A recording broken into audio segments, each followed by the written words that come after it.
بسم اللہ الرحمن الرحیم۔ السلام علیکم۔ آپ دیکھ رہے ہو آل ویڈیو ٹاپک اور میں ہوں نعیم شاہ۔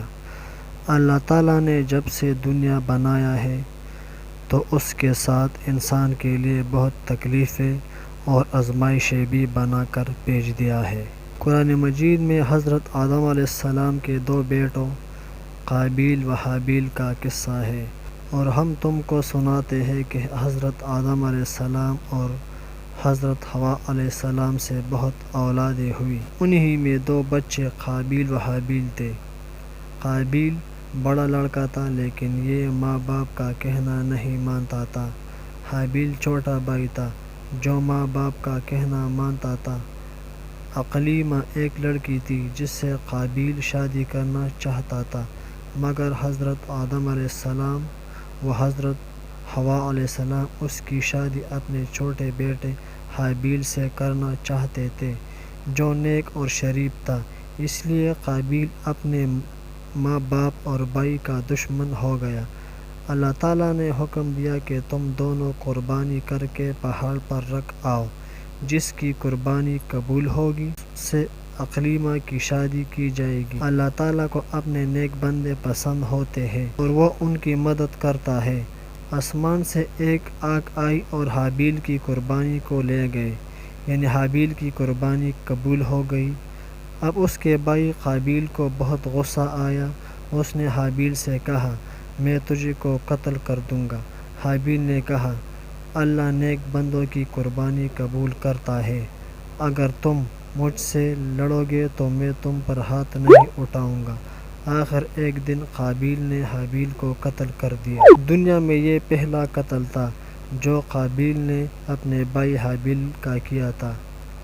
قتل کرنے کے بعد qabeel کو فکر ہوا کہ حابیل کی لاش کا کیا کرے، کس طرح چھپائے۔ اس نے دیکھا کہ ایک کوا چونٹ سے زمین کود کر ایک دوسرے مرے ہوئے کوے کو دفن کر رہا ہے۔ تب اس نے بھی اپنے بھائی حابیل کو زمین کود کر دفن کر دیا اور خود جا کر آگ کی پوجا کرنے لگا۔ حضرت آدم علیہ السلام و حضرت حوا علیہ السلام کو بہت رنج ہوا۔ qabeel و حابیل دونوں بھائی کے جھگڑے سے ہم کو سبق لینا چاہیے۔ ہماری حقیقی بھائی یا مسلمان بھائی اگر ہم پر زیادتی کرے تو بہتر یہ ہے کہ ہم صبر کریں اور اپنے بھائی پر ہاتھ نہ اٹھائیں۔ qabeel نے اپنے بھائی کو قتل کیا۔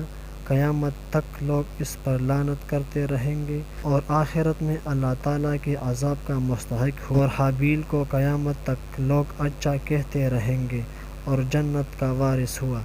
اس واقعے سے ہمیں بھی کچھ سیکھنا چاہیے کہ ہم ایک دوسرے کا خیال کریں، ایسے فتنوں سے دور رہیں جو کہ ہمیں دوزخ کی طرف لے جائے، اور اللہ تعالیٰ سے ہم دعا کرتے ہیں کہ اللہ تعالیٰ ہمیں ایسے فتنوں سے دور رکھے اور اپنے حفظ و امان میں رکھے۔ دنیا کا سب سے پہلا قتل بھی ایک عورت کے فتنے سے ہوا۔ عورت کے فتنے سے ہمیں دور ہونا چاہیے۔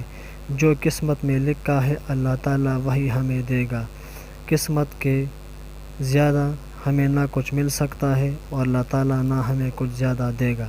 اللہ تعالیٰ نے جو ہماری قسمت میں لکھا ہے وہی دے گا۔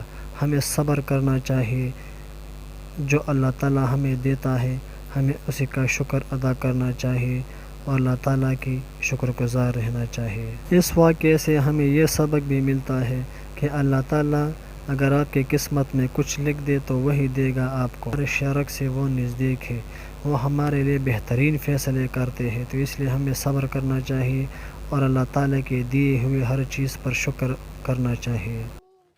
چینل کو سبسکرائب کریں اور بیل کے آئیکن پر ضرور کلک کریں۔